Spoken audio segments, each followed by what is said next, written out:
Señoras y señores, bienvenidos a Memoria 68, el programa en el que retrocederemos 50 años para recordar los Juegos Olímpicos de México y su entorno social y cultural. Hoy, desde este magnífico e histórico escenario de la Alberca Olímpica Francisco Márquez, reviviremos en momentos olímpicos la participación de los atletas japoneses y de otros países orientales. En perfiles atléticos, el del extraordinario gimnasta japonés Sawao Kato, y en historia y sociedad, el Japón de la posguerra y su impresionante desarrollo económico, los Juegos Olímpicos de Tokio en 1964, la revolución cultural china, la tensión entre las dos Coreas, las protestas de los estudiantes alemanes y la división entre Alemania Occidental y la Alemania comunista. Aquí comienza Memoria 68.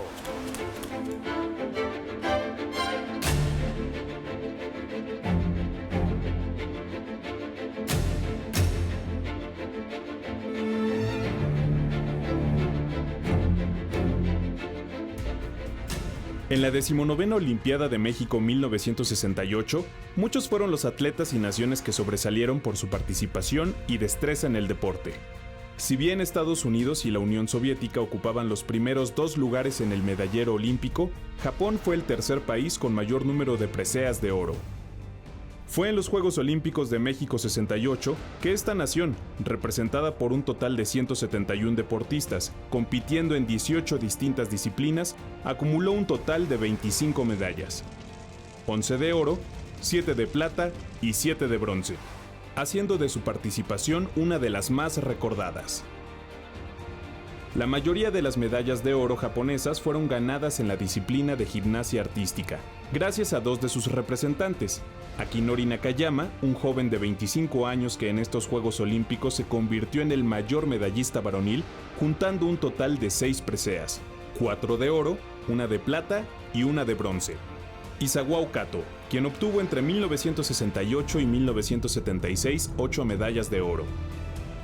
En los Juegos Olímpicos en México, Sawao Kato hizo su debut, enfrentándose contra el soviético Mikhail Voronin y obteniendo su primera medalla de oro, junto con otras 2 en la competencia por equipo y en la prueba de piso. Aquí fue cuando Sawao Kato vino a ganar la competencia general individual y bueno, ha seguido con el legado porque en los subsecuentes años y ediciones olímpicas Japón siempre se ha presentado como una de las potencias. Y sobre Sawao Kato, no lo conocí como atleta, pero lo conocí en la Federación Internacional porque trabajamos juntos en el Comité Técnico Internacional. Es una persona muy orgullosa de su deporte y muy orgullosa de su país.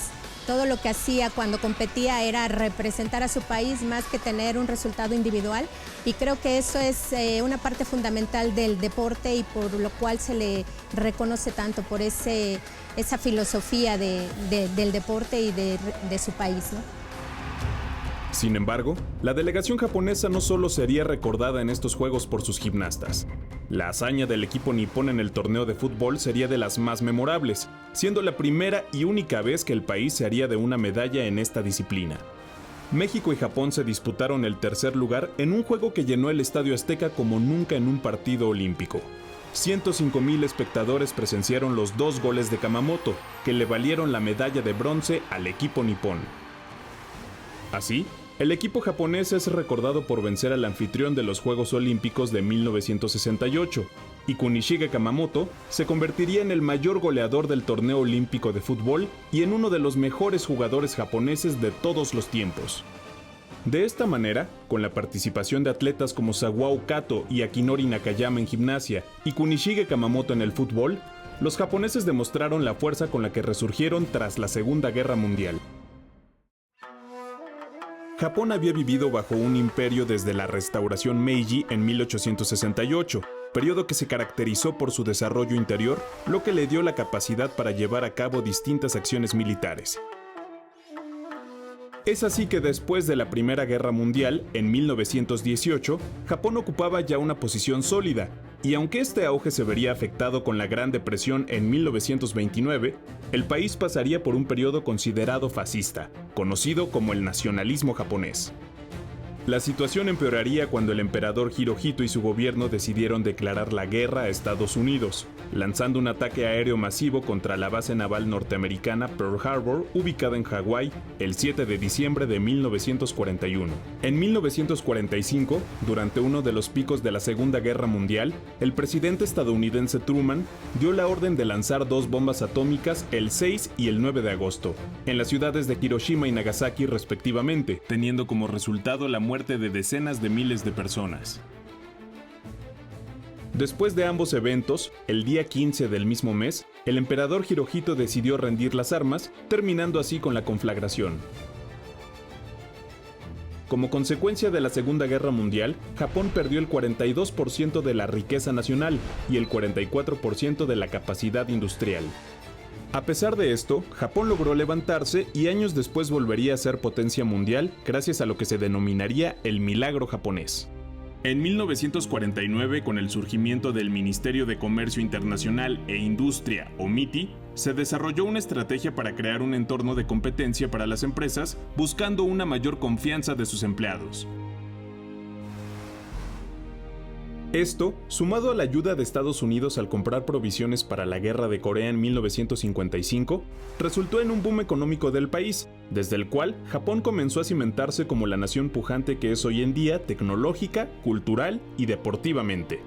Fue precisamente tras esta reconstrucción que se decidió llevar a cabo los Juegos Olímpicos de 1964 en Tokio, lo cual marcó simbólicamente un nuevo amanecer para el imperio del sol naciente. Los Juegos Olímpicos de Japón fueron los primeros que se transmitieron en directo vía satélite a otros continentes. Y hasta eso, no todo se recibía de inmediato. Había casos, por ejemplo, en que la televisión europea tenía que grabar en Montreal, Canadá, la señal que venía del satélite y luego poner el video en un avión para trasladarlo a Europa. En México pudimos ver en directo la apertura y la clausura de esos Juegos Olímpicos, pero hasta eso, no en todo el país. Yo vivía en Coatzacoalcos en aquel tiempo, en 1964, y ahí no llegaba la televisión ni la generada en México. Pero el desarrollo de las comunicaciones aplicadas al deporte y a otras muchas cosas fue creciendo cada vez más rápido. Todavía en 1962, en el Mundial celebrado en Chile, teníamos que esperar 24 horas para poder ver los Juegos de México. En cambio, en 1966 ya vimos en directo la transmisión de las participaciones mexicanas en el Mundial de Inglaterra. Y por supuesto, en 1968 en México ya la tecnología había avanzado. Por primera vez producíamos una señal a color en televisión en nuestro país. Y así continuó este desarrollo hasta el día de hoy, en el que con un aparatito de estos en la mano podemos prácticamente ver todas las competencias olímpicas de manera directa.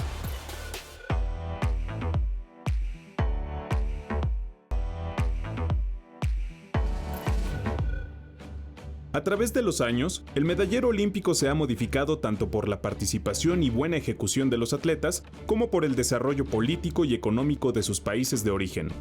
Un ejemplo es Corea del Sur, que desde su primera participación en los Juegos Olímpicos de Londres en 1948, ganó 2 medallas de bronce en las disciplinas de boxeo y halterofilia.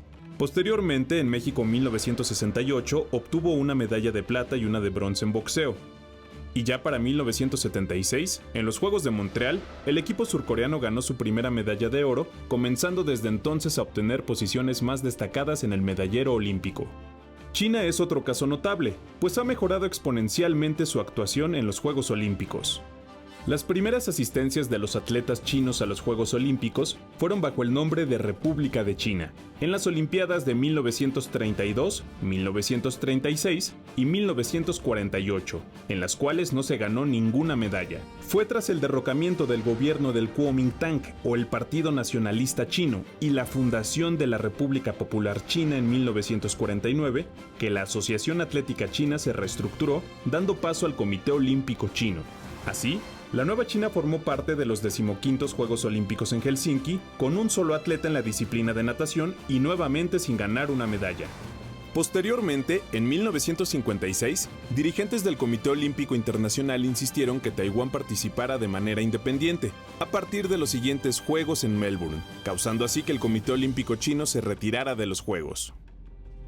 Para 1958, la Federación Deportiva China rompió toda relación con el Comité Olímpico Internacional, y así, este mismo reconoció a la Organización Deportiva de Taiwán como organización local en las Olimpiadas, llamándolo Comité Olímpico de China Taipei. Sería durante este periodo que dos atletas chinos ganarían sus primeras medallas en Juegos Olímpicos bajo la denominación de China Taipei. Yang Chuanhuang, quien ganó la medalla de plata en la prueba de decatlón en Roma en 1960, y Yi Cheng, una atleta que obtuvo la medalla de bronce en los 80 metros de vallas en México 1968.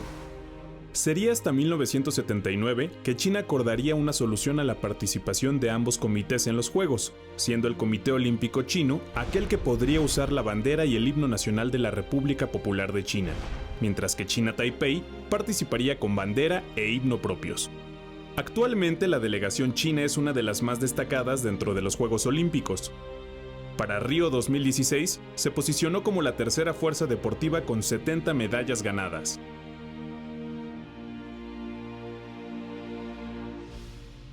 Aunque la República Popular China no fue partícipe de los Juegos Olímpicos de México 1968, sí fue elemento importante en la configuración política y social de los años 60. China, un país que goza de sorprendentes paisajes, una gastronomía única y tradiciones ancestrales, cuenta con una compleja y extensa historia, la cual se puede dividir en 4 etapas: la prehistoria, la era antigua, la era imperial y la era moderna. En el año 1912, al finalizar la revolución Xinhai con una batalla que derrocó al emperador Pu Yi de la dinastía Qing, se dio el comienzo de la era moderna de China, en la cual reinaron dos fuerzas políticas, el Partido Nacionalista y el Partido Comunista, que se crearía hasta 1921. En junio de ese mismo año, Mao Zedong crearía el Partido Comunista Chino, después de la Segunda Guerra Sino-Japonesa, terminada en 1945, proclamando así el 1 de octubre de 1949 la República Popular China.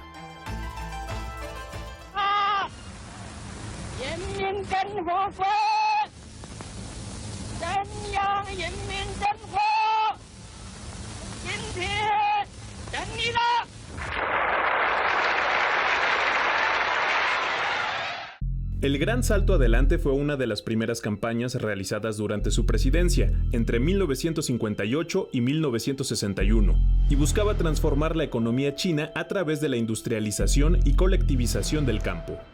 Sin embargo, esta no resultó, teniendo como consecuencia la muerte de millones de personas por hambruna, pues gracias a las grandes cuotas de producción, los campesinos y trabajadores se quedaban sin alimentos para subsistir. Tras este fracaso, fue forzada la salida de Mao del poder, continuando como presidente del partido y de la Comisión Militar Central. En 1966, Mao Zedong regresa al mando, impulsando ahora la Revolución Cultural, movimiento que tuvo a la juventud como su gran protagonista, proveyéndola con el Libro Rojo de Mao, el cual exponía los pensamientos del líder y alentaba a condenar a la derecha capitalista. Dentro de esta revolución cultural, Mao también anunciaría la creación de los Guardias Rojos, un grupo compuesto principalmente de universitarios y estudiantes de toda China, quienes se encargarían de castigar a todo antirrevolucionario. Sin embargo, las acciones tomadas por los Guardias Rojos abarcaron desde la destrucción del patrimonio y la humillación pública hasta el encierro en campos de reeducación y la ejecución de intelectuales, lo cual sorprendió al mismo Mao, quien en 1967 pidió al ejército que interviniera retirando al grupo completamente hasta 1968. Por su parte, Mao Zedong llevaba a cabo purgas de las personas que se habían ido por el camino capitalista dentro del partido, logrando que para 1969 el 9º Congreso del Partido Comunista de China adoptara el pensamiento de Mao Zedong como ideología oficial del Estado. Con lo anterior, el Congreso daba por terminada la revolución cultural de Mao, aunque las acciones de esta se prolongaron hasta la muerte del líder en 1976. Si bien este movimiento le permitió al líder comunista Mao Zedong liberarse de sus enemigos y estimular un culto a su personalidad, fue considerado por el mismo Partido Comunista como una catástrofe.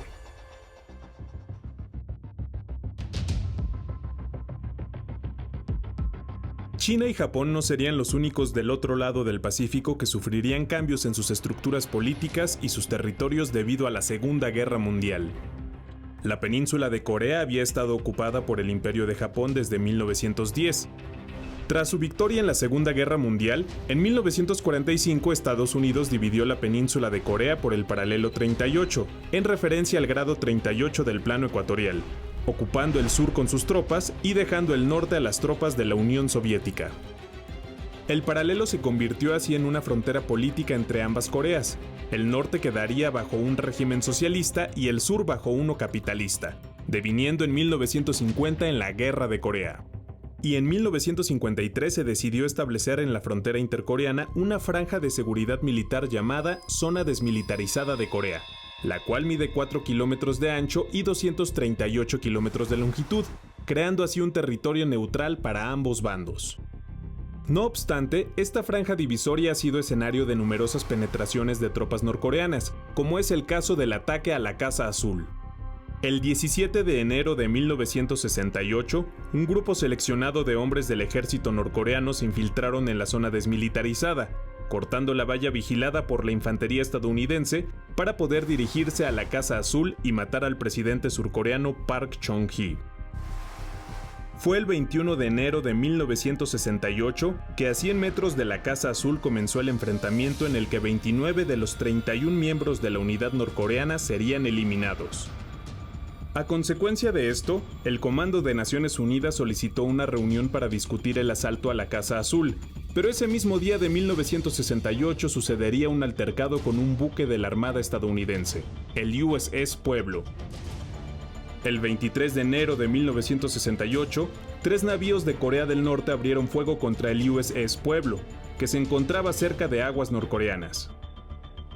Esto no solo causó más conflictos entre el norte y el sur, sino que desvió la atención que se le debía dar al asalto de la Casa Azul, poniendo a Estados Unidos en una situación delicada ya que se encontraba en el desarrollo de la Guerra Fría con la Unión Soviética.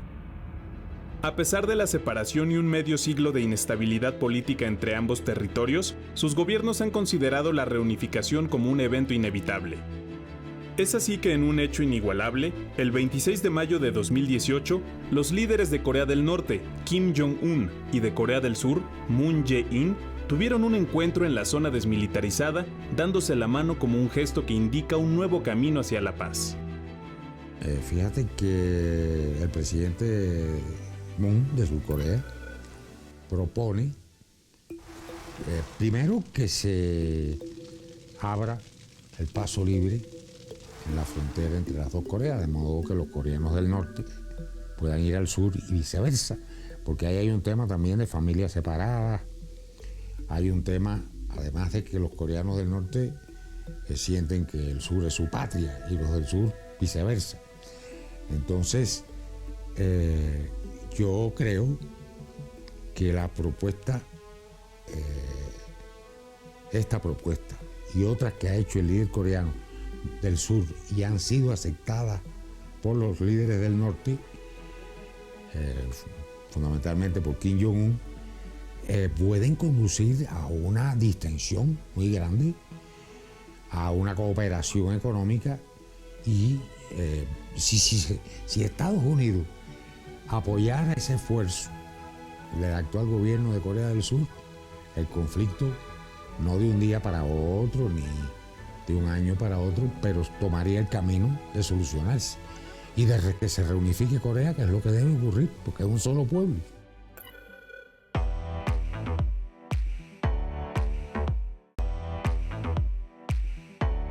La participación de Alemania en los Juegos Olímpicos después de la Segunda Guerra Mundial pasó por varias vicisitudes. Al principio, entre 1956 y 1964, los deportistas alemanes competían en un equipo que se llamaba Unificado y bajo una bandera alemana que llevaba en su centro los aros olímpicos. Después, en 1968, fue la primera ocasión en que compitieron separadas la Alemania democrática y la Alemania federal, con una gran rivalidad entre ellas, por supuesto, porque Alemania Oriental pretendía demostrar a través del deporte la superioridad del sistema comunista. Finalmente, en 1992, reapareció ya Alemania unificada, después de un proceso que se inició en 1989, en el cual yo tuve la oportunidad de participar y de ver, porque estaba en Alemania unas 3 semanas después de la caída del muro de Berlín. Ahí veía uno que lo que vendría a ser la unificación ya se estaba dando. La gente pasaba en masa de una Alemania a la otra y los alemanes orientales regresaban a sus casas en aquellos automóviles Trabant, que eran pequeños cuadraditos emblemáticos de la Alemania Oriental, pero venían cargados de productos de consumo de Alemania Occidental. Yo recuerdo cómo algunos sobre el techo, gran cantidad de ellos, traían televisores o lavadoras y todo tipo de artículos domésticos. En esa ocasión pude incluso traerme un pedacito del muro de Berlín. Frente al muro se habían colocado muchos stands donde vendían pedazos de las piedras y teóricamente no era posible sacarla uno mismo. Pero la policía se hacía de la vista gorda y había quienes alquilaban un cincel y un martillo para que uno pudiera extraer directamente su pedazo de muro. Todavía conservo uno de ellos. Así como en los últimos años las dos Coreas esperan su posible reunificación, a mediados de los 80, Alemania Occidental y Alemania Oriental ansiaban acabar con un periodo de separación que se remontaba al final de la Segunda Guerra Mundial. Tras la derrota de la Alemania nazi, las fuerzas aliadas ocuparon el país germano dividiéndolo en 4 partes: la estadounidense, la inglesa, la francesa y la soviética. Y si bien el principal objetivo de esta ocupación era reunificar al país, la tensión entre Estados Unidos y la Unión Soviética durante la Guerra Fría provocó que en 1949 las zonas de ocupación occidental se unieran formando la República Federal Alemana y que la URSS constituyera en su respectiva zona la República Democrática Alemana. La región occidental tuvo un proceso de crecimiento económico e industrial gracias a las nuevas reformas y a la aplicación del Plan Marshall, mientras que la región soviética cada vez tenía mayores problemas económicos. Los jóvenes, que veían las oportunidades crecientes en la Alemania Occidental, la cual vivió un milagro económico en la década de 1950, escapaban de la región oriental, generando una baja en la mano de obra, la cual alcanzó un punto crítico en 1961. Así, en agosto del mismo año, se materializaría la frontera entre la Alemania Oriental y Occidental con el Muro de Berlín. A pesar del buen momento económico que se vivía en el lado occidental de Alemania, el año de 1968 representaba en todo el mundo la emancipación de la juventud. Y en 68 había un movimiento en las universidades alemanas occidentales, en Frankfurt, en Berlín, en la Freie Universität Berlin, contestatario por reformas estudiantiles, de tal manera que hubieron manifestaciones como las hubieron en Berkeley, California, en México 68, en el Mayo francés. Además de las cuestiones universitarias, los estudiantes estaban en desacuerdo con tener como presidente a Heinrich Lübke, quien había sido acusado de trabajar en el régimen nazi y diseñar campos de concentración durante la Segunda Guerra Mundial. Esto resultaba para ellos una acción incongruente por parte del gobierno, lo que dio comienzo a una ola de protestas. Aunque se buscaba que estas acciones fueran pacíficas, el 2 de junio de 1967, en una protesta en contra de la visita del Shah de Irán, Mohammad Reza Pahlavi, por su gobierno dictatorial, un estudiante de 26 años, Benno Ohnesorg, fue asesinado. En otro episodio, Rudi Dutschke, un estudiante que se oponía rotundamente a la guerra de Vietnam, resultó víctima en un atentado el 11 de abril de 1968, tras un intento de asesinato por parte de Joseph Bachmann, un joven de ultraderecha. Rudi Dutschke sobrevivió, convirtiéndose en el representante más conocido del movimiento estudiantil en Alemania. Eventualmente el movimiento estudiantil se fue desvaneciendo. A pesar de ello, la lucha de los universitarios marcó una nueva dirección en la forma de considerar a los estudiantes, y los reveló a la sociedad como un agente de posibles cambios. En la 19ª edición de los Juegos Olímpicos, en México 1968, Alemania asistió por primera vez bajo 2 denominaciones: Alemania Occidental y Alemania Oriental. Alemania Occidental, que estuvo representada en los Olímpicos de México por 275 deportistas compitiendo en 17 deportes distintos, obtuvo un total de 26 medallas, 5 de oro, 11 de plata y 10 de bronce, quedando en octavo lugar en el medallero olímpico de aquel año. Por su parte, Alemania Oriental, representada por 226 atletas en 18 deportes, quedó en quinto lugar del medallero olímpico, con 9 medallas de oro, 9 de plata y 7 de bronce, obteniendo un total de 25 preseas. Esta última delegación no solo sorprendió con sus buenos resultados, sino que se convertiría en las próximas ediciones de Juegos Olímpicos en una de las mejores delegaciones solo detrás de la Unión Soviética. En los Juegos Olímpicos de Seúl en 1988 sería la última vez que ambas delegaciones participarían separadas, ya que para el año de 1992, en los Juegos Olímpicos de Barcelona, Alemania se presentaría como una nación unificada. Las reformas políticas y económicas impulsadas por el entonces presidente de la Unión Soviética, Mikhail Gorbachev, además de la transición democrática que se vivía en otros países de Europa Oriental, tuvo como consecuencia una apertura de fronteras en Alemania, famosa por la caída del Muro de Berlín, dando pie a la reunificación del país. En 62 ya estaba el muro, cae hasta noviembre de 89. En aquella noche histórica en que en Berlín un dirigente del partido oficial de pronto se le sale decir en la conferencia de prensa que no había problema. No hay problema en que crucen hacia Occidente. Por nosotros no. Entonces la gente salía de sus trabajos, ya estaba llegando a cenar a sus casas y escuchó esto y entonces se empezó a acercar al muro y los guardias primero se ponen, como lo habían hecho desde los 60s, en señal y en alerta para disparar y no. Llega el telefonazo de la dirigencia reformista de Alemania Democrática, del RDA, de que no los frenen. Entonces la gente camina al muro y empieza a saltarlo y a brincarlo. Y de Occidente empiezan a acercarse hacia el muro.